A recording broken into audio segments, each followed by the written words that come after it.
அனைவருக்கும் வணக்கம்.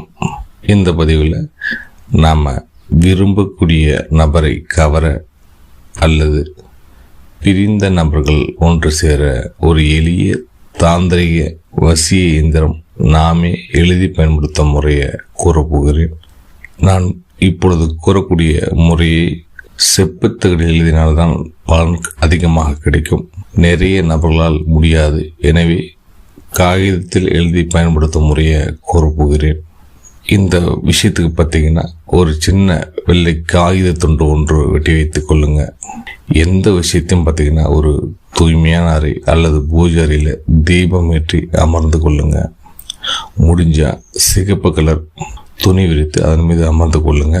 கூடுமான வரைக்கும் வளர்பிறை ஞாயிற்றுக்கிழமை நாளில் இந்த முறையை செய்யுங்க. பிறகு சிகப்பு கலர் ஸ்கெட்ச் கொண்டு கட்டம் வரைந்து நான் குறிப்பிடுகின்ற அச்சரங்களை ஒவ்வொன்றாக எழுதுங்க. அவ்வாறு எழுதி முடித்த பின்பு என்ன பண்ணுறீங்கன்னா, அந்த அச்சரத்தின் கீழே நீங்கள் விரும்பக்கூடிய நபரின் பெயர் அல்லது உங்களை விட்டு பிரிந்து சென்ற கணவன், மனைவி, நண்பர்கள், உறவினர்கள் யாராக இருந்தாலும் அவங்களுடைய பெயரை எழுதிடுங்க.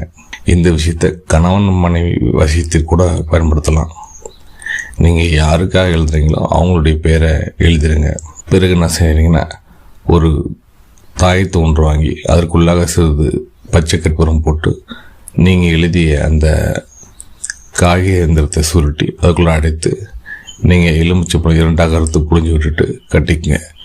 இதே போல் இன்னொரு இயந்திரம் எழுதுங்க. பேப்பரில் எழுதி அதற்கு பார்த்தீங்கன்னா ஊதுபத்தி புகை காட்டிட்டு மஞ்சள் குங்குமம் 4 முனையிலையும் வச்சுட்டு நீங்கள் அதை உங்களுடைய பர்ஸில் வைத்து கொள்ளுங்க. முடிஞ்ச வரைக்கும் இந்த முறையை ஒரு செப்புத்தகலில் பாலில் கழுவிட்டு பன்னீரில் கழுவிட்டு திருநீர் போட்டு துடைத்து விட்டு நீங்கள் இந்த எந்திரத்தை மை தீர்ந்து போன பேனா அல்லது பஞ்சலோக ஆணை கொண்டு எழுதுங்க.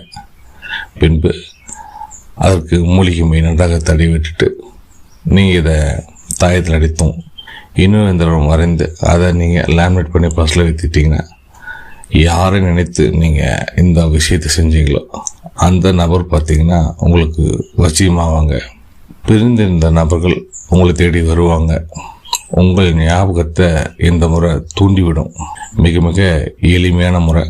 முடிஞ்சவங்க இதை செப்புத்தகலை எழுதி முறைப்படி எழுதி பயன்படுத்தி கொள்ளுங்க. முடியாதவங்க ஒரு சிறிய காகித துண்டிலையாவது எழுதி வைத்து நீங்கள் பயன்படுத்துங்க. யாரை நினைத்து எழுதுனீங்களோ அந்த நபர் உங்களுக்கு வசமாவார். பிரிந்த நபர் உங்களை தேடி வருவார். நல்ல முறையில் ரிசல்ட் இது கொடுக்கும். இந்த முறை உங்களுக்கு செப்புத்தகலில் வேண்டும். பாக்கெட் பர்ஸில் வைத்துக் கொள்ளக்கூடிய அளவில் எனக்கு இந்த எந்திரம் செய்து கொடுங்க, தாயத்தாக செய்து கொடுங்கன்னு நினச்சிங்கன்னா கட்டாயங்களை தொடர்பு கொண்டு பெற்றுக்கொள்ளலாம். நல்ல முறையில் நன்மைக்கு பயன்படுத்தி வாழ்க்கையில் வெற்றி பெறுங்க.